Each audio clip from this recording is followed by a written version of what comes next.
Welcome to lecture series 3 on module 3, that is 1D bar element. In this lecture I am going to discuss about tapered bar, problems on tapered bar. Let us consider this problem. The figure shows a thin plate of uniform thickness 1 mm, Young's modulus E is given, weight density of the plate. This is why this problem is special. Weight density of the plate, that is given Newton per mm cubed. In addition to its weight, it is subjected to a point load. There is a point load here, 100 at the midpoint. Model the plate with 2 bar element.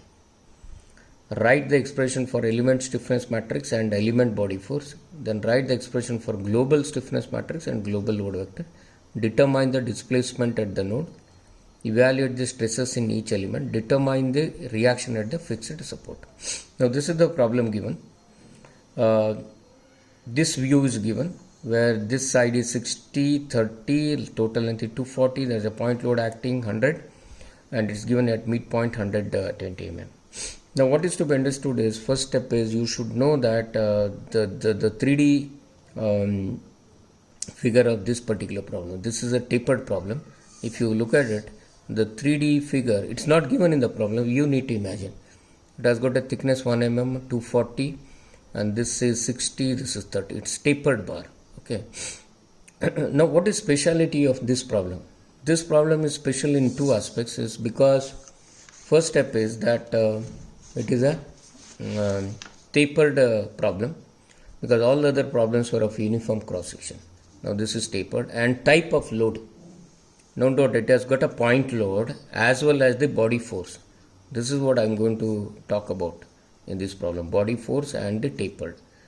Two special things about this particular chapter. Now if you look at the data, the Young's modulus is given, E is equal to E1, E2, that you can take it, and F2 is given 100, and all other data are given, that is the weight density, rho is given 26.6 into 10 raised to minus 6. This is given.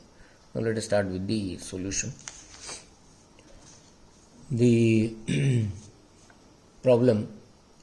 Now this is the most important step, the FE model. This is the original problem converted into stepped bar problem, then a FE model. Now in FE model we need to have a uniform cross section for any element. Okay, so this problem must be converted into two elements having uniform cross section. Okay, so now using simple maths you can find out the width of the plate at the center. Okay, so it is 60 and this is 30, so this will be obviously 45. So by using this one you can find out the average width of the plate 1. It will be 60 plus 45 divided by 2, 52.5. Average width of the plate 2, it will be 30 the bottom and 45 the center, 37.5.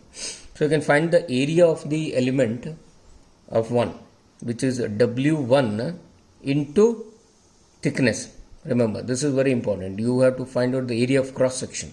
Okay, this is where you get confused. 52.5 into 1, so this is A1, area of the element 2, W2 into 2, that is the thickness, so 37.5 mm square, A2. So here 3 different steps of the problem. Original problem converted into stepped bar having 2 elements, and this is the FE model. So the same thing, straight line, 3 nodes, 2 elements, F1, F2, F3 and Q1, Q2, Q3. This is very important for solving the problem. Now once this is done, the procedure remains the same. So element stiffness matrices, this is a general formula that is known to you. Okay, AE, EE, LE, all that. Now let us find out for the K1. K1 it is given, AE is given, A1 is given, E1 is given, length is also given. So this is the 10 raised to 5. This will be the K1 matrix. Now K2 also, 37.5 into 2 into 10 raised to 5 on 20. So it is element 2, nodes are 2, 3. So this is done.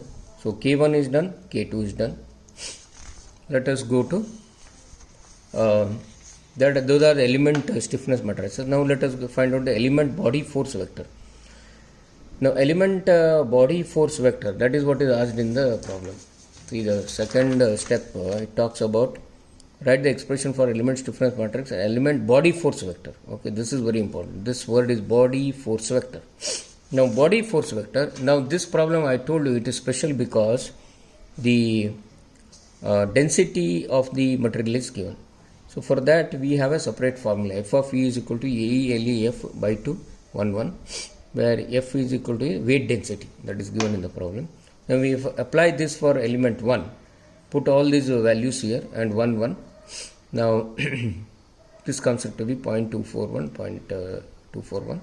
For the element 2, substituting all the values, you get it as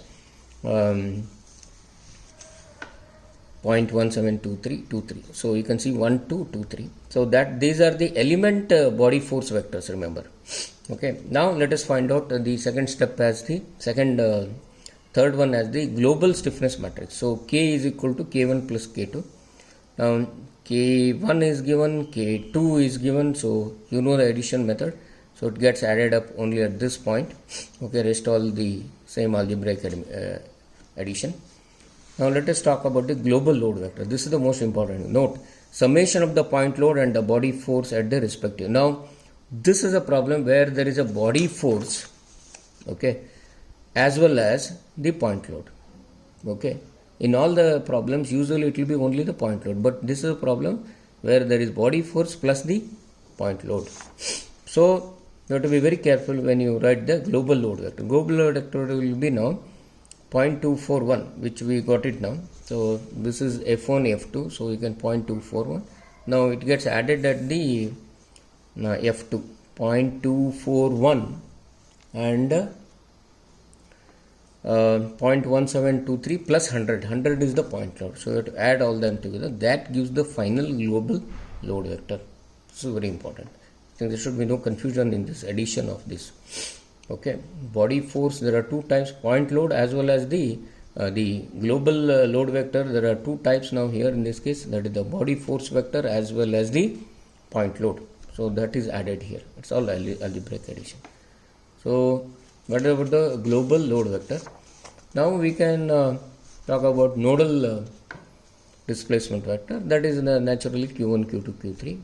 Now this is the equilibrium equation. So you already know K, you know Q and F.